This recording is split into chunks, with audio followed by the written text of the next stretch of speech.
Hello food lovers, welcome to our channel. నేను మీ రాణి Eramsetti. Friends, ఈరోజు సేమియాతో snacks recipe చేసి చూపించబోతున్నానండి. Tea time snacks recipe చాలా చాలా క్రిస్పీగా టేస్టీగా చాలా బాగుంటుంది. సేమియా అంటే మనం స్వీట్ చేస్తూ ఉంటాం, కేసరి చేస్తూ ఉంటాం కదా, అలా కాకుండా ఇలా కూడా స్నాక్స్ కూడా ప్రిపేర్ చేసి పిల్లలకి సర్వ్ చేయొచ్చండి. చాలా సింపుల్ ప్రాసెస్తో కుక్ చేసి పిల్లలకి ఫ్యామిలీకి సర్వ్ చేయొచ్చు. ఆ ప్రాసెస్ అంతా చూడండి. వీడియోని ఫస్ట్ నుంచి లాస్ట్ వరకు చూడండి, మధ్య మధ్యలో స్కిప్ చేయకుండా చూడండి. ప్రాసెస్ అంతా చాలా సింపుల్గా ఉంటుంది. రెసిపీకి టేస్ట్ మాత్రం చాలా చాలా బాగుంటుంది. ఇంకా వీడియోలోకి వెళ్ళిపోదాం. ముందుగా 1 కప్పు సేమియా తీసుకోండి. ఏదైనా బౌల్తో ఒక బౌల్ తీసుకోండి.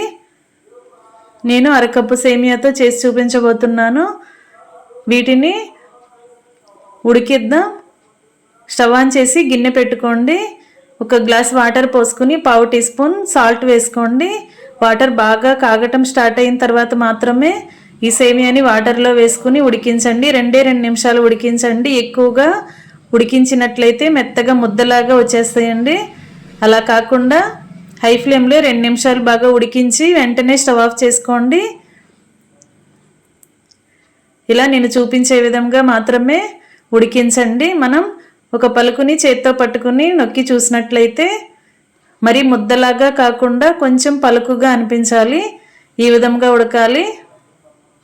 ఇలా ఉడికిన తర్వాత వెంటనే స్టవ్ ఆఫ్ చేసుకోండి. ఇప్పుడు సేమియాని అలాగే కళాయిలో గిన్నెలో ఉంచొద్దండి. వెంటనే మనం ఒక గిన్నెని తీసుకొని దానిలోకి స్ట్రైనర్ని పెట్టుకుని ఈ సేమియాలో ఉన్న వాటర్ అన్నీ కూడా వడగట్టుకోండి. ఇలా వడగట్టేసుకోవాలి. ఇప్పుడు 1 గ్లాస్ చల్లటి వాటర్ తీసుకుని అలా పోసినట్లయితే సేమియా అనేవి ఇంకా ఎక్కువగా కుక్ అవ్వకుండా ఇంకా పొడి పొడిలాడుతూ వస్తాయి. ఇలా స్ట్రైనర్ని 1-2 నిమిషాలు బాగా స్పూన్తో కదుపుతూ చేసినట్లయితే లోపల ఉన్న వాటర్ అన్నీ కూడా కిందకు వచ్చేస్తాయి. 2 నిమిషాల తర్వాత చూద్దాం. ఈలోపుగా మనం వడకి కావాల్సిన పిండిని ప్రిపేర్ చేద్దాం. సన్నగా తరిగిన ఉల్లిపాయలు, పచ్చిమిర్చి చీలికలు తీసుకోండి. సాల్ట్, కారము తీసుకోండి. బియ్యం పిండి, శనగపిండి, కరివేపాకు, కొత్తిమీర తీసుకోండి. ఇప్పుడు ఒక మిక్సింగ్ బౌల్ తీసుకుని దానిలోకి సన్నగా తరిగిన ఉల్లిపాయ ముక్కలు, పచ్చిమిర్చి చీలికలు వేసుకోండి. టేస్ట్కి సరిపడా సాల్ట్, ఘాటుకి తగ్గట్టుగా కారం యాడ్ చేసుకోండి. 1 అరకప్పు శనగపిండి వేసుకోండి. 1/2 కప్పు బియ్యం పిండి వేసుకోండి. సన్నగా తరిగిన కొత్తిమీర, కరివేపాకు వేసుకుని 1/2 టేబుల్ స్పూన్ జీలకర్ర, 1/4 టీ స్పూన్ వంట సోడా వేసుకోండి. ముందుగా మనం పొడి ఇంగ్రీడియంట్స్ అన్నీ పిండిలో కలిసేంత వరకు బాగా కలుపుదాం. ఇలా బాగా కలిపిన తర్వాత 2-3 టేబుల్ స్పూన్లు ఆయిల్ని కూడా వేసుకుని ఆయిల్ అంతా పిండికి బాగా పట్టించండి. ముందుగానే వాటర్ యాడ్ చేయకుండా మనం ఆనియన్స్లో ఉన్న తేమతో వాటర్తోనే పిండిని బాగా కలపాలి. ఈ విధంగా బాగా కలిపిన తర్వాత 1 టీ స్పూన్ అల్లం వెల్లుల్లి పేస్ట్ కూడా వేసుకోండి.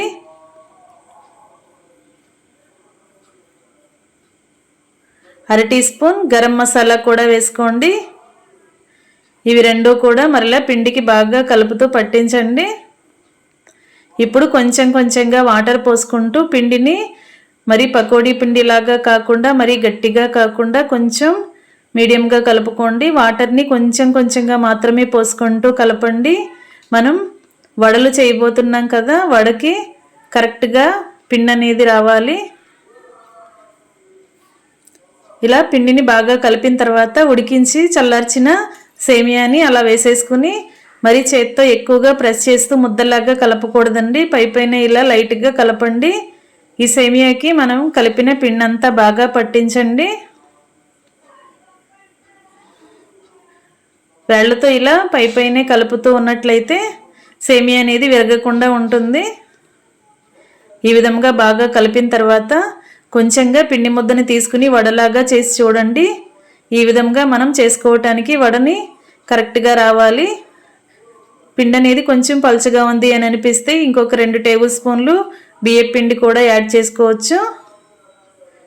ఇలా మొత్తం అంతా కరెక్ట్గా కలుపుకుని రెడీ చేసి పెట్టుకోండి. ఇప్పుడు చేతికి ఆయిల్ అప్లై చేసుకోండి. కొంచెం కొంచెంగా పిండి ముద్దని తీసుకుంటూ కరెక్ట్గా వడలాగా ఒత్తుకోండి.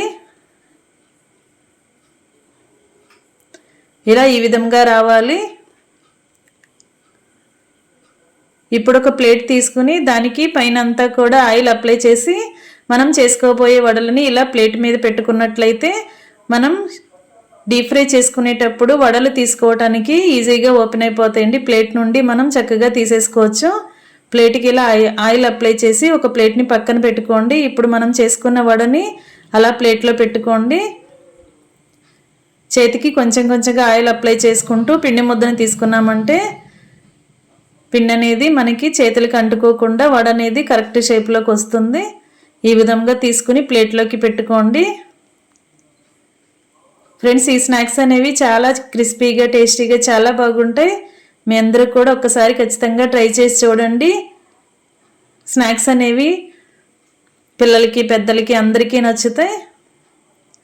ఇలా మొత్తం అంతా కూడా పిండిని ఇలా వడల్లాగా చేసుకుని ప్లేట్లోకి సర్ది పెట్టుకున్నాం కదా. ఇప్పుడు స్టవ్ ఆన్ చేసి కళాయి పెట్టుకోండి. డీప్ ఫ్రైకి సరిపడా ఆయిల్ పోసుకోండి. మీడియం ఫ్లేమ్లో ఆయిల్ని కాగించండి. ఆయిల్ బాగా కాగిన తర్వాత చేసి పెట్టుకున్న వడల్ని అలా ఆయిల్లో ఒక్కొక్కటి వేసుకుని డీప్ ఫ్రై చేసుకోండి. మరి హై ఫ్లేమ్లో పెట్టకుండా కొంచెం మంటని తగ్గించి డీప్ ఫ్రై చేసుకున్నట్లయితే లోపల వరకు కూడా పచ్చిగా లేకుండా పిండి అంతా చక్కగా క్రిస్పీగా ఫ్రై అవుతుంది. ఇలా కళాయిలో ఆయిల్కి పట్టినన్ని వేసుకుని ఒకవైపున బాగా ఫ్రై అయిన తర్వాత రెండో వైపు కూడా టర్న్ చేసుకుని ఫ్రై చేసుకోండి. డీప్ ఫ్రై చేసుకోండి.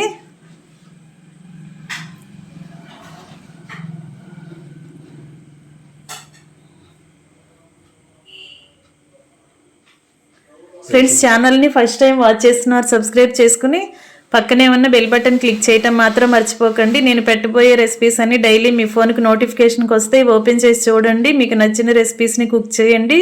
వీడియోస్ నచ్చినట్లయితే లైక్ చేసి మీ ఫ్రెండ్స్కి ఫ్యామిలీ మెంబర్స్కి షేర్ చేయండి. ఇంకా వడలన్నీ కూడా కంప్లీట్గా డీప్ ఫ్రై చేసేసుకుని స్టవ్ ఆఫ్ చేసుకుని ఇంకా వేడివేడి వడలని ఇలా సర్వింగ్ ప్లేట్లోకి తీసుకుని ఫ్యామిలీకి సర్వ్ చేసుకోవటమే. టొమాటో సాస్తో పిల్లలకి సర్వ్ చేయండి. చాలా చాలా టేస్టీగా ఇష్టంగా తింటారు. సేమియా వడలు రెడీ అయిపోయాయండి. హాట్ ఇష్టం ఉన్నవారు ఇలా సేమియాలతో వడలు చేసుకోండి. చాలా కమ్మటి రెసిపీ రెడీ అయిపోయింది కదా. Thanks for watching. నేను మీ రాణి ఎర్రంశెట్టి.